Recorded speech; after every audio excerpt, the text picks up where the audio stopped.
Wednesday, July 1st, 1863. The sun is slowly rising above the town of Gettysburg, Pennsylvania. In the town of Gettysburg, General John Buford is leaving the Eagle Hotel in the center of town.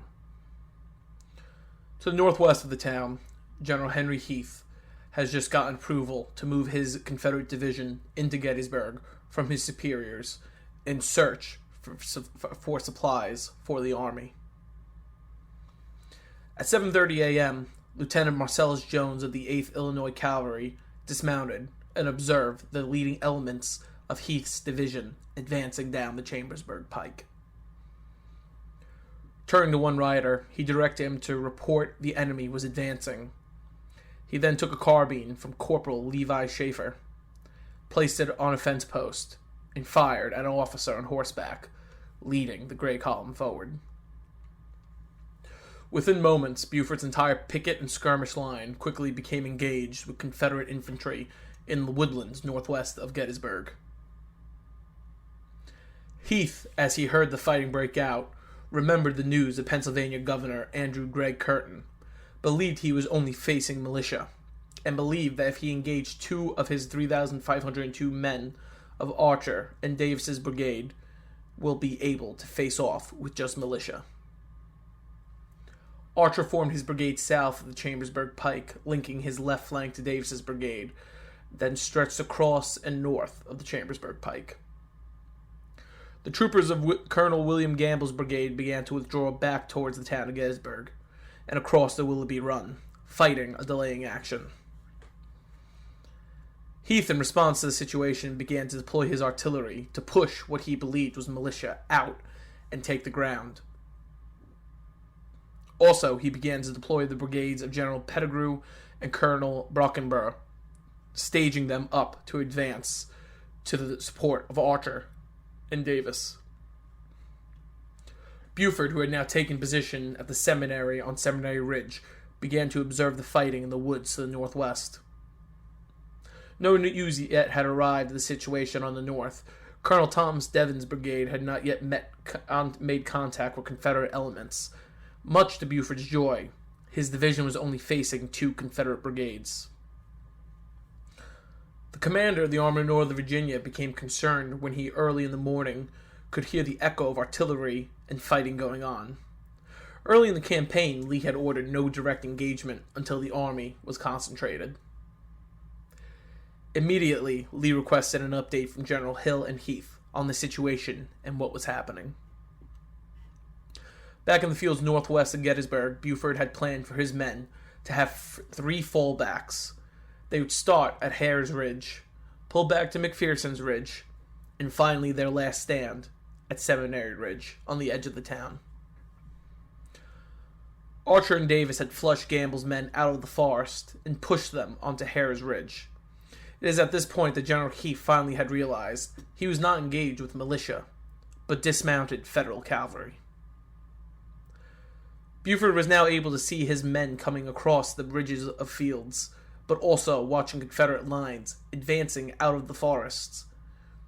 He continued to look to the south and east, hoping to see lines of blue advancing. 10 o'clock a.m., finally Buford felt a sigh of relief with a 3-colored circled banner and group of horsemen approaching from the south. Buford ran down to meet with the group of riders, who was the staff and General John Reynolds finally arriving. Buford quickly began to explain the state of his division and what was going on.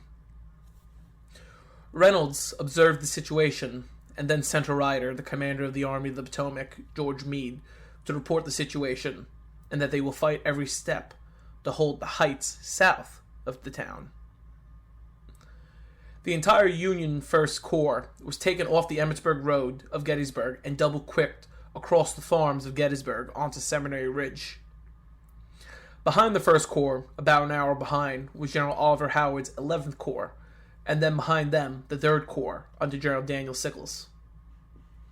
Heath, who at this point was not sure committing his entire division could wipe out the cavalry, began to attack.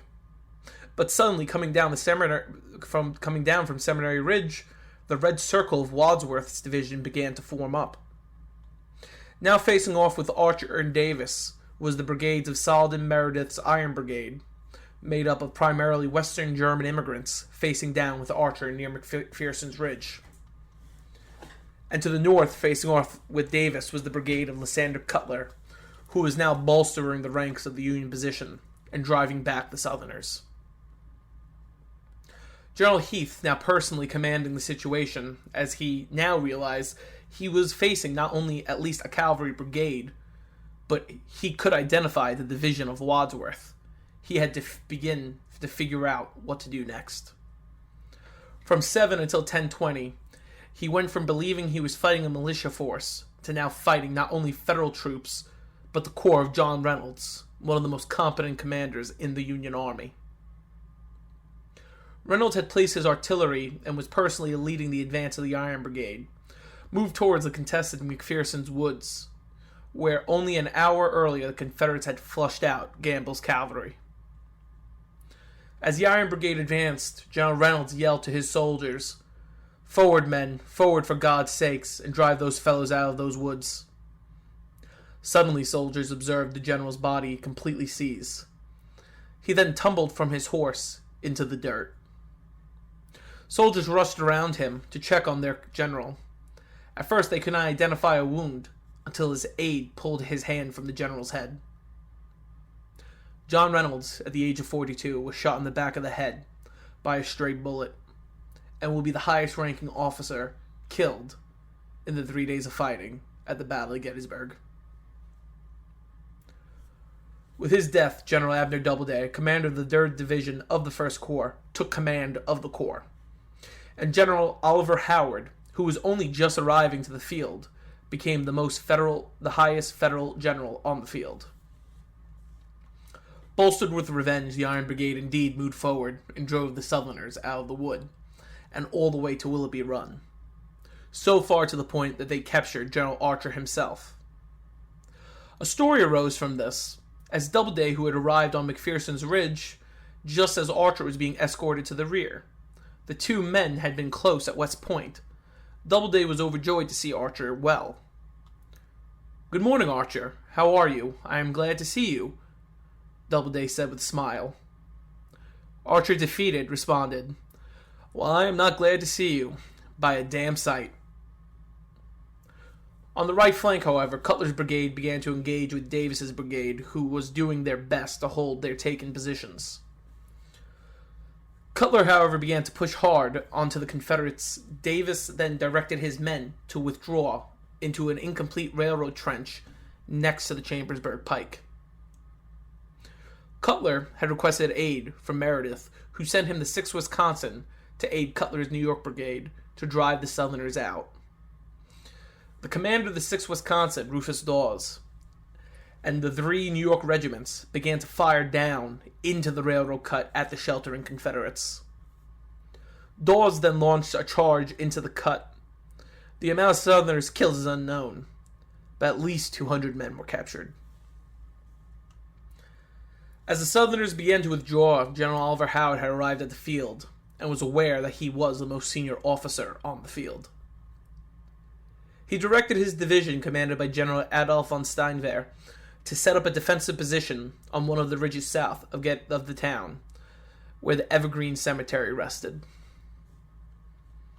Howard then directed his other 2 divisions to link onto Wadsworth's right flank with the division of General Alfred Schimmelpfennig, who had taken command of the division as General Schurz was now placed in command of the 11th Corps.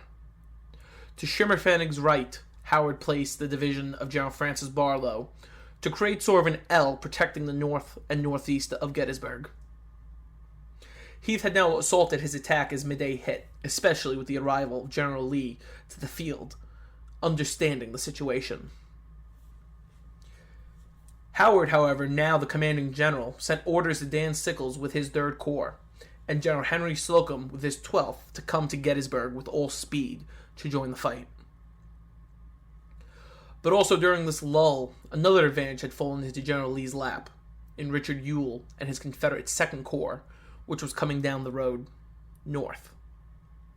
General Jubal Early, with his division of 5,460 men, were coming down the Harrisburg Road from York towards the left flank of Barlow's division.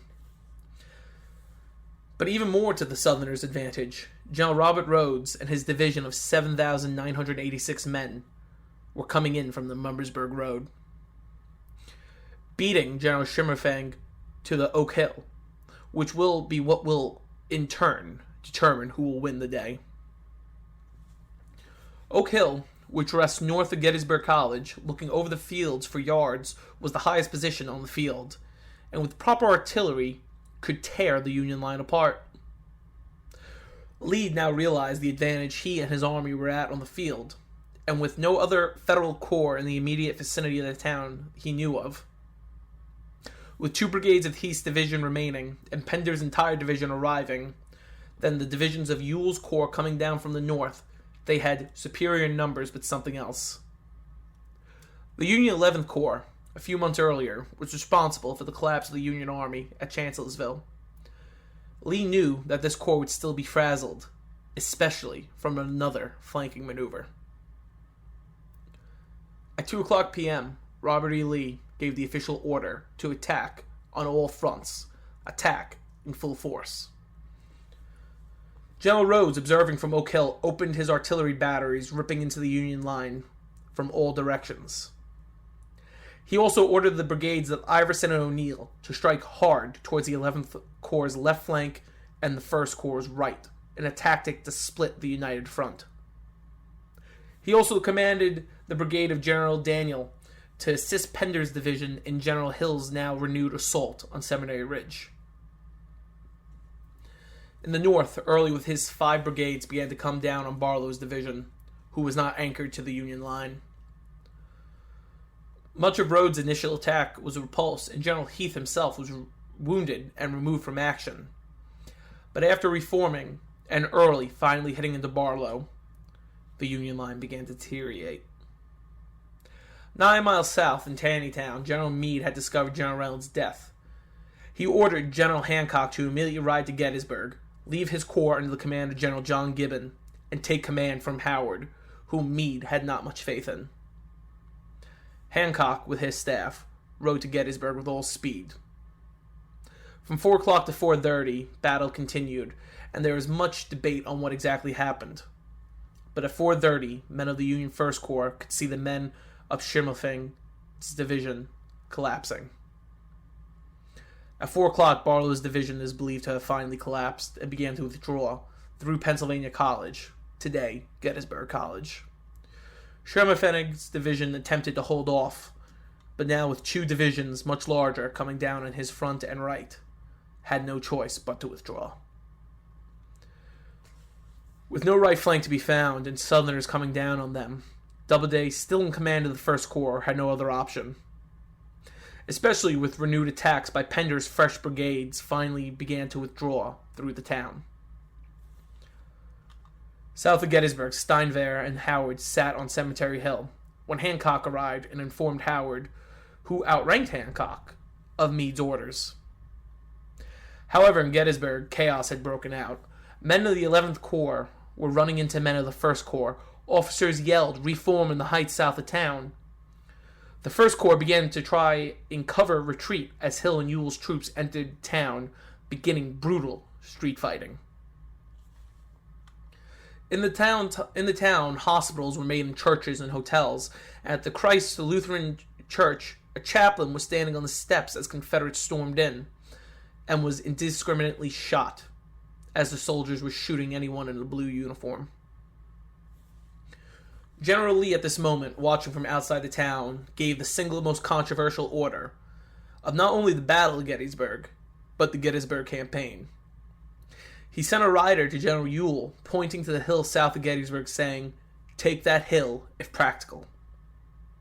Ewell, a first-time corps commander, succeeding commanding the famed Stonewall Jackson's corps, erred on the side of caution, halting his advance before the reforming Federal lines.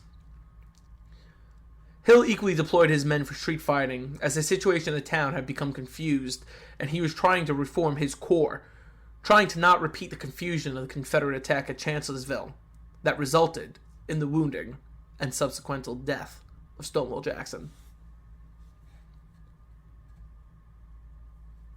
On Cemetery Hill, however, Hancock had confirmed with Howard, "I think this is the strongest position by nature upon which to fight a battle that I ever saw."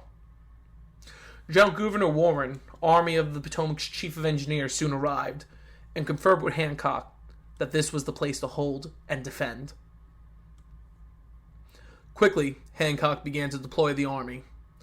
The 12th Corps, commanded by Henry Slocum, would take up positions of Culp's Hill, where the remnants of the 1st Corps were also positioning themselves.